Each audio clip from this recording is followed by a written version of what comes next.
4 y vamos a hacer una pequeña introducción a lo que es el lenguaje de programación JavaScript. JavaScript es uno de los lenguajes de programación más usados en el mundo, como podemos ver en diferentes webs interesantes. Podéis hacer clic en el enlace para verlo. Que puede funcionar tanto dentro de un navegador o como fuera, ¿de acuerdo? Si nos instalamos servidores como Node.js, podemos ejecutar incluso programas o servidores, lo que los programadores llamamos un backend, o programas totalmente autónomos hechos en JavaScript, ¿de acuerdo? Con lo cual es un lenguaje pues muy versátil que permite programación pues tanto en el cliente como en el servidor, ¿de acuerdo? Que se llama programación full stack. Si queremos hacerla, vamos, y es muy atractivo. Lo que tiene también de atractivo quizá lo tenga de caótico, pero bueno, pues antes de empezar con el tema de desarrollo de aplicaciones, pues me interesa que tengamos claros una serie de conceptos, como es por ejemplo programación, que simplemente pues cómo, a grosso modo, pues cómo dar instrucciones al móvil o PC o tablet o cualquier dispositivo que tengamos para que haga lo que nosotros le ordenamos. Estructura de datos es cómo almaceno, gestiono, manipulo información del mundo real dentro de un ordenador, ¿de acuerdo? Esa información, ¿cómo la almaceno yo? Pues eso es una estructura de datos. Ingeniería del software es lo que nos ayuda a pensar, a decidir qué pasos seguir en los proyectos medianos y grandes, sobre todo, a la hora de abordar el desarrollo de una aplicación. Algorítmica, lo que es resolver, básicamente, es resolver problemas reales con la ayuda de la informática. Ahora que estamos con tantos temas de medicina tan a la orden del día, pues bueno, se usa muchísimo en bioinformática, ¿vale? En medicina se usan muchísimo simuladores para no tener que hacer experimentos. Los simuladores dicen si es viable o no y entonces es cuando se hace el experimento, lo cual ahorra muchísimo tiempo y nos ayuda a explorar soluciones que de otra manera no tendríamos tiempo, no habría días en una vida para poder conseguir explorar todas esas soluciones. Sistemas operativos son el corazón de nuestros ordenadores, nuestros móviles, nuestros tablets, porque nos proporcionan una interfaz con la que comunicarnos con el hardware. Además, también proporciona una interfaz a los programas para comunicarse con la red, con el hardware, etcétera, de tal manera que si yo instalo un programa para, por ejemplo, yo tengo Firefox para Windows, pues el mismo Firefox funciona en cualquier Windows. No tengo que hacer un Firefox especial para cada ordenador, ¿de acuerdo? Eso se consigue gracias a la existencia del sistema operativo. Si no, tendríamos que tener para cada ordenador, para cada marca, para cada tipo de placa madre, para cada procesador, para cada tarjeta de red, tendríamos que tener un Firefox diferente, lo cual sería ridículo, sería inviable. Pero es así como funcionaban los ordenadores, los primeros ordenadores. Bueno, redes y comunicaciones. Bueno, hoy día, pues, ¿qué sería nuestra vida sin redes y comunicaciones? Entonces, hay que tener muy en cuenta lo que son las telecomunicaciones, los diferentes tipos de conectarnos a Internet que tenemos directamente a través de 3G, 4G, LTE, a través de fibra óptica, ADSL. Eso tenemos que tenerlo claro. Recordamos que eso lo vimos ya hace tiempo.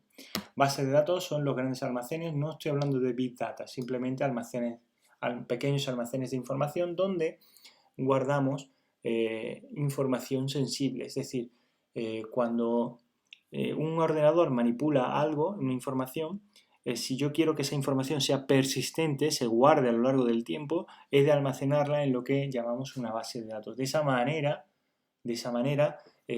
tendríamos la información conservada a lo largo del tiempo. Bueno, aquí tenéis un ejemplo de lo que sería el primer programa en JavaScript. Simplemente hemos puesto entre script / script, hemos puesto un document write hola mundo. Personalmente os comento que no es muy recomendable usar document write porque puede hacer que el árbol DOM, ya lo veremos que es eso más adelante, se quede descolgado y entonces el navegador con su algoritmo genérico intentará acoplarlo correctamente y bueno, pues se liará una parda que no funcionará bien. no es muy recomendable. Pero ahora mismo que estamos aprendiendo cómo funciona una página web, quizás sea más fácil verlo así que con un console log, que tendríamos que mirar la consola, que todavía no hemos visto cómo ver aquí abajo la consola, ¿de acuerdo? Entonces, si yo simplemente pongo document write, en mi página web me lo escribirá. Si yo aquí, en vez de poner un document write, yo pongo un console.log hola mundo, esto lo que hará es escribirlo en la consola, es decir, saldrá aquí debajo, ¿vale? Aquí veis, ya me ha escrito hola mundo. ¿Por qué? Porque yo le he dicho console log. Tengo que tener abierta la consola. Para eso tengo que tener abiertas las herramientas de desarrollador web. En mi navegador web. Realmente esto tampoco tiene mucho complicación, pero bueno, ya sabéis, es mostrar las herramientas de desarrollador web. Bueno, vuelvo a la clase y pues esta es la salida, ¿vale? Simplemente eso de ahí.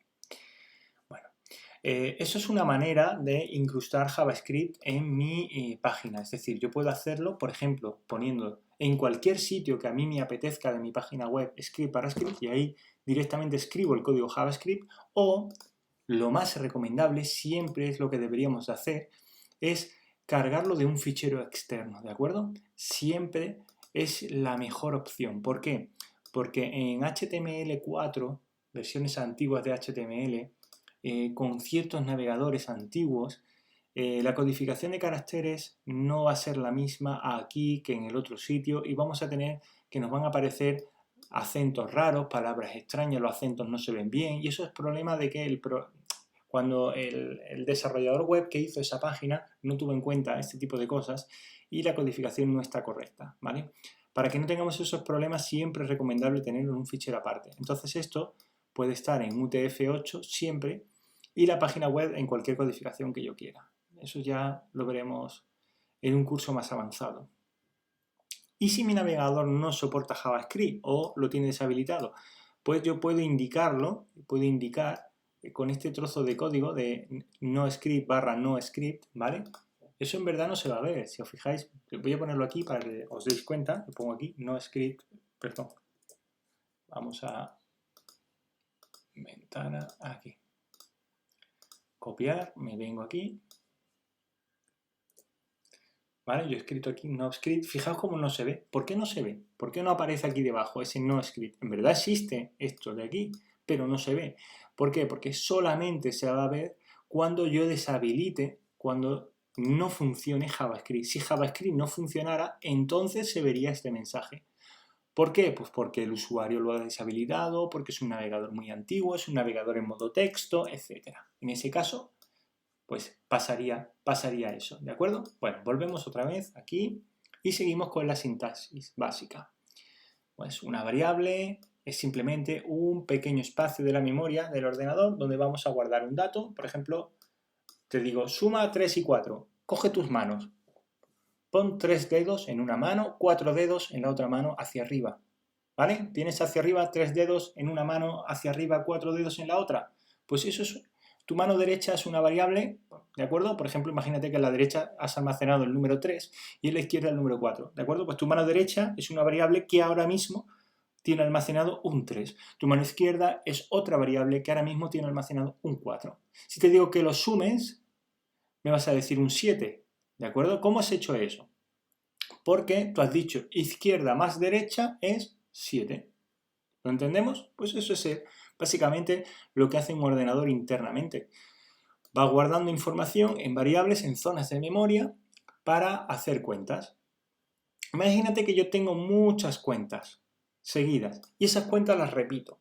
No tiene sentido escribir una vez y otra vez y otra vez las mismas instrucciones. Iguales, idénticas, 70 instrucciones repetidas y una vez y otra vez y otras 70 y otras 70. Si yo las guardo dentro de una función sirve para una secuencia de instrucciones que yo repito muchas veces, las agrupo dentro de una función que va a tener unos parámetros que son las variables que va a manejar, que va a ir manejando y va a devolver un valor o va a hacer una operación, ¿de acuerdo? Pues eso es lo que nosotros guardamos dentro de una función y automatizamos operaciones. De esa manera yo llamo a una función que va a hacer 70 operaciones con los datos que yo le dé pero no tengo que repetir 70 veces lo mismo y otras 70 y otras 70. Simplemente con llamar a la función va cambiando los valores de las variables y siempre me va a dar el resultado equivalente, ¿de acuerdo?, a los datos que yo le he dado. Una propiedad pues sería un dato, ¿de acuerdo?, un atributo de esa función, ¿de acuerdo?, o de un objeto. Ya veremos que en JavaScript es lo mismo función que objeto, las funciones realmente son objetos. El argumento de una función, que es el parámetro que yo le paso, ¿vale?, el parámetro los datos que yo le paso. Aquí hemos visto un ejemplo en Hola Mundo. Cuando yo he dicho document_write, esto es una función, write es una función. Es una función que le paso esa variable, es decir, le he pasado un texto, pues entonces le he dicho escribe este texto, ¿vale? Eso es lo que hemos hecho. Entonces, documento tiene una propiedad que es además una función que lo que hace es escribir en la página. Pues eso es lo que hemos hecho. Bueno, comentarios. ¿Cómo se hacen comentarios en JavaScript? ¿Por qué quiero poner yo comentarios en JavaScript? Porque quiero aclarar en mi código fuente, aquí en medio, imaginaos que yo dentro de esto de aquí, quiero escribir un texto para aclarar. Write, escribe. ¿Vale? Eso no se ve aquí debajo, pero me aclara a mí lo que hace esta función de aquí. Escribe en la página. ¿Vale? Así es una aclaración para que otro día que yo vuelva a coger este código fuente recuerde lo que estoy haciendo, porque de un día para otro se me puede olvidar. O si otro programador tiene que seguir programando mi página web, ¿de acuerdo? Pues pueda saber por qué escribí yo esa instrucción ahí. No esté loco pensando, bueno, ¿y por qué hizo esta persona esto aquí? ¿Vale? Para eso sirven los comentarios. Aquí tenemos lo que son instrucciones o sentencias y bloques. Aquí tenéis un ejemplo, let, simplemente A, pues estoy guardando en A el número 3. Let B igual a 4, pues estoy guardando un 4 en B. Si ahora yo le digo a suma que guarde A más B, ¿qué estoy guardando en suma en verdad? Pues estoy guardando el 3 más el 4. Vamos a ver si eso es cierto. Pues cojo esto de aquí. Me voy a mi... aquí, ¿de acuerdo? Y dentro de ese script para script, pues aquí mismo voy a copiar esos let y aquí debajo voy a hacer un console.log de suma. ¿Qué va a hacer suma? ¿Qué va a hacer esto? Me va a escribir aquí debajo, ¿veis? El console.log. La consola me dice que suma vale 3 más 4, 7. ¿Cuánto vale suma? 7. ¿Ves que no he escrito la palabra suma? Porque no lo he puesto entre comillas. En verdad lo que estoy haciendo es escribir la palabra la variable suma. Si yo quiero escribir la palabra suma, lo tengo que poner entre comillas. Entre comillas es un string, que lo que está haciendo lo que está haciendo aquí es escribir, ¿vale? Escribir la palabra suma. ¿Lo veis aquí cómo me ha escrito la palabra suma? Aquí debajo, ¿de acuerdo? Bueno, seguimos. Estas son las palabras reservadas de JavaScript, ¿de acuerdo? La tenéis en la página web de Mozilla, es un recurso buenísimo, ¿de acuerdo? Siempre que necesitáis información, la página web de Mozilla para desarrolladores web es genial, ¿vale? Mozilla y WT Schools, buenísimas páginas para esto. Tipo de datos en JavaScript. Bueno, pues aquí tenéis una serie de tipos de datos. Aquí os animo a que lo guardáis hagáis este experimento y lo guardéis en un fichero. ¿Para qué? Pues para probarlo, para ver esto que está pasando aquí. Voy a probar, por ejemplo, con estas de aquí de tipo número. Cojo este texto, me vengo a mi script donde yo tenía mi console.log y lo pego, ¿vale? Y vamos a probar aquí qué está pasando. Pues aquí estoy viendo que 2 más 3 más 5, 2 más 3 es 5, que es de tipo número, ¿vale? ¿Por qué? Porque aquí le estoy diciendo el let número 2 más 3. ¿Eso cómo se llama? Pues ¿qué tipo, cómo JavaScript, cómo almacena eso? ¿Qué piensa JavaScript que es? Es una variable de tipo número. Las variables tienen un tipo, por ejemplo, aquí es un número. En matemáticas, acordaos, tenemos los números enteros, los números naturales, los reales. ¿Os acordáis de eso, verdad? Los números imaginarios, etcétera. Bueno, en JavaScript es algo parecido. Yo tengo las variables de tipo, por ejemplo, número o variables de tipo string. ¿Por qué esta variable de tipo string? Fíjate aquí lo que ha ocurrido. Lo que ha ocurrido es que yo le he dicho que coja 2,3 y le he puesto un más. Y le he puesto aquí unas comillas. Como le he puesto comillas, esto es una cadena de caracteres. Cualquier cosa que yo concatene, las cadenas de caracteres también se concatenan con más. Es decir, yo le puedo poner aquí un más hola, ¿de acuerdo? Más 5,9. Y fijaos como aquí me ha pintado este hola que yo le he puesto aquí con un más. Me ha juntado el 2,3 hola 5,9, ¿lo veis? 2,3 hola 5,9. Porque el más lo que hace con cadena de caracteres es concatenar también. Es un operador sobrecargado que sirve tanto para sumar como para concatenar cadenas de caracteres. Bueno, aquí veo que es una cadena de caracteres. Sin embargo, si una cadena de caracteres yo le pongo un más extra delante, le estoy diciendo intenta convertir esto a número. Por eso aquí en este me está diciendo en el 5 que es de tipo número. ¿Por qué? Porque lo que he hecho es ahora lo he convertido a número. ¿Y si le pongo un menos? Pues si le pongo un menos pasa exactamente lo mismo, también me lo convierte a número, ¿de acuerdo? Esto es un fallo de JavaScript, que fijaos que es un error de conversión, ¿de acuerdo? Bueno, pues aquí ya tenemos esta primera parte de variables de tipo número. Borro tipo número y sigo con cadena de caracteres, que es lo que estamos hablando antes, ¿vale? Esto es simplemente concatenar con el más, ¿de acuerdo? Vamos a ver un ejemplo nada más. Cojo el primero, me vengo aquí y ahí veo que las cadenas de caracteres, ¿vale? Yo tengo aquí la cadena de carácter hola y a cadena le digo más igual. Más igual es un operador que te dice a lo que tenga cadena, además le sumas mundo. Pues eso me hace que hola, que ya lo tenía antes, le he añadido espacio, lo veis ahí delante, ¿no? El espacio, espacio mundo. Con lo cual tengo hola mundo, que es de tipo string. ¿Qué tipos básicos nos queda por ver? Bueno, pues los booleanos. ¿Los booleanos qué es? Pues el verdadero o falso.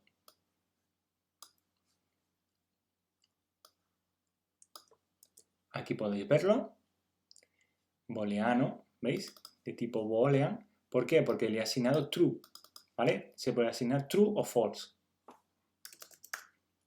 Son palabras reservadas que no se pueden usar nada más que para esto. Si yo uso false es porque estoy usando un booleano. Solamente se puede usar para eso.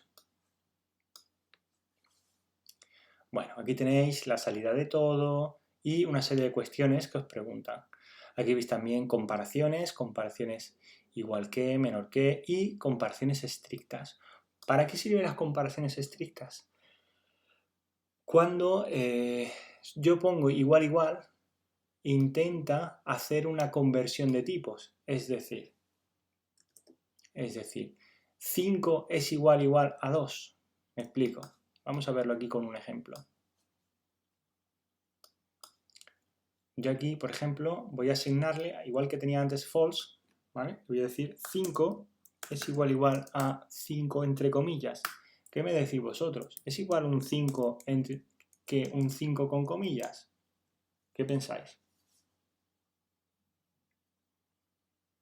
Se supone que no.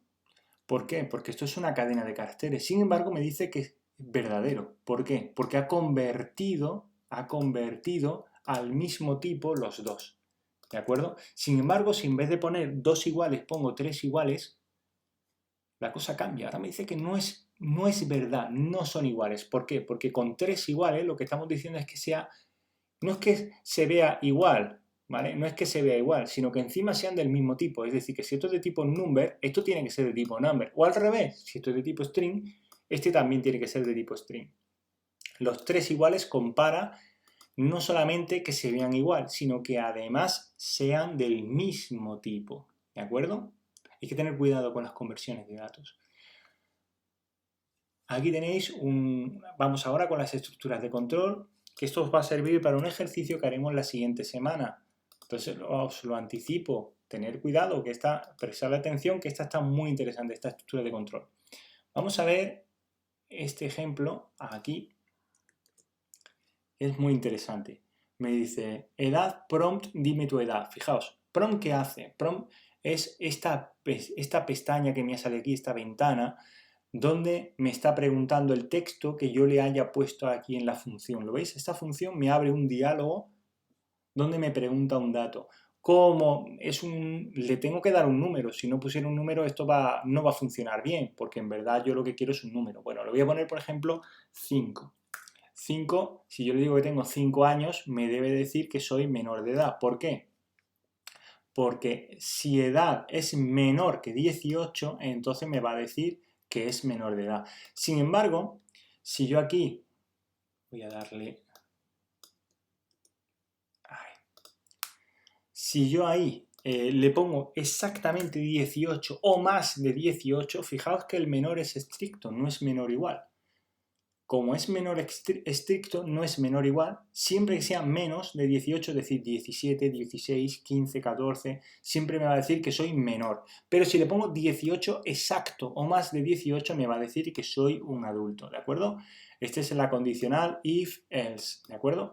Lo que tenga entre las llaves es el bloque, este bloque se ejecuta cuando esta condición es verdadera. Este bloque se ejecuta cuando sea falso, ¿vale? Si no, esto es opcional. Le puedo poner el opcional si es falso, lo puedo poner o no, ¿vale? Yo puedo poner así y se acabó, y no hay falso. Entonces me dice, dime tu edad. Le pongo aquí 19. Ahora no va a hacer nada porque solamente va a escribir si soy menor de edad, ¿vale? Me pregunta de nuevo, ¿veis? No hace nada. No hace nada. Bueno, voy a dejarlo como estaba para que veáis cómo funciona. Aquí le pongo 20 y para que veáis que me dice, eres un adulto. Lo borro y lo dejo preparado para el siguiente ejercicio. Aquí veis el switch cage break, que es una estructura de control que nosotros vamos a usar mucho para los menús, por ejemplo. Imagínate cuando llamas por teléfono a un call center. Te dice, pulsa 1 para ventas, pulse 2 para administración, pulse 3, ¿vale? ¿Qué ocurre? ¿Eso cómo funciona? Pues en verdad está funcionando así. Tengo un switch que te dice qué tecla ha pulsado el usuario. ¿Qué ha pulsado un 0? Haz esto. ¿Qué ha pulsado un 1? Haz esto. ¿Qué ha pulsado un 2? Haz esto. ¿De acuerdo? Y eso sería una estructura de control switch. ¿De acuerdo? Switch. Tengo que poner casi para cada posible valor que le vamos a ir dando y break para que se salga ya fuera. Si no pongo break aquí, el break, va a seguir ejecutando todo lo que tenga debajo. Por ejemplo, aquí en el 0 se me ha olvidado. ¿Qué va a pasar? Como se me ha olvidado, me va a hacer, cuando pulse 0, me va a hacer el caso del 0 y el caso del 1, porque se me ha olvidado. Y debería de estar ahí, ¿vale? Pero me va a ejecutar esos dos, porque está mal. Bueno, bucle for. Bucle for, hay muchos tipos de bucle for en JavaScript. Simplemente con una variable, que yo le diga desde i igual a 1 y menor que, pues, por ejemplo, 7, ¿vale? En este caso semana len es 7 y más. Pues eso sería un tipo de bucle for. Otro tipo, for let día of semana para cada día de la semana o for let día in semana, ¿vale? Estos son los tres tipos fundamentales que tenéis de bucle for. Bucle while es cuando yo le digo que la condición para entrar está al principio. ¿Eso qué quiere decir? Que puede ser que nunca entre. Si yo aquí, por ejemplo, el countdown le pongo 0, nunca va a entrar. ¿Por qué? Porque pregunta que la cuenta atrás sea mayor que 0. Entonces, utilizaré un bucle while cuando es posible que nunca entre a la repetición. Utilizo un bucle do while cuando por lo menos voy a hacer una vez la repetición. ¿De acuerdo? Bueno, pues eso es todo y esta semana lo que os proponemos es un programa que pregunte por un número del 1 al 10, ¿vale? Y guardarlo para una variable, en una variable y que después nos haga la tabla de multiplicar de ese número. Se puede hacer con document_write o con console_log. Y para ello, por supuesto, te pedimos que uses la estructura de control for, ¿vale? Acuérdate de los días de la semana, pues algo parecido hay que hacer. Hay que hacer o bien con document_write o con console_log ese ejercicio, es el que proponemos. Bueno, pues un saludo, nos vemos, hasta luego.